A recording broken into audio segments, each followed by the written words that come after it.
1980 წელი. ცივი ომი პიკს აღწევს.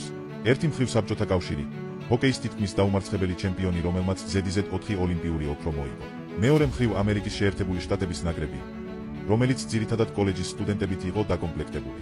რამდენიმე დღით ადრე საბჭოთა გუნდმა ამერიკელები 10-3 გაანადგურა და არავის სჯეროდა, რომ ოლიმპიადაზე რამე შეიცვლებოდა. მაგრამ 1980 წლის 22 თებერვალს, ლეიკ პლესიდში, მოხდა ის, რასაც დღეს დღესასწაული ყინულზე ჰქვია. მატჩი დაძაბულად დაიწყო. საბჭოთა ნაკრები ფავორიტი იყო, თუმცა ამერიკელები ბრძოლას არ წვევდნენ. მესამე პერიოდში ანგარიში 3-3 გახდა.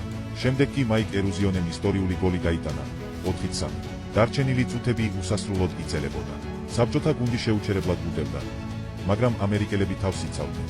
საბოლოო სირენის წინ კომენტატორმა ალ მაიკლსმა წარმოთქვა სიტყვები, რომლებიც ლეგენდად იქცა. ჯერ აქ სასწაულების დიახ. ამერიკის შეერთებულმა შტატებმა მატჩი 4-3 მოიგო და მსოფლიო შოკში ჩააგდო. 2 დღის შემდეგ ამერიკელებმა ფინეთიც დაამარცხეს და ოლიმპიური ჩემპიონები გახდნენ. ეს მხოლოდ სპორტული გამარჯვება არ ყოფილა.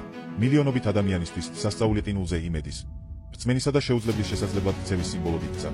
თუ გახსოვთ ეს ისტორიული მატჩი, მოგვიტევით კომენტარებში. ვრცლად სტატია წაიკითხეთ საიტზე ცნობისთვის.com.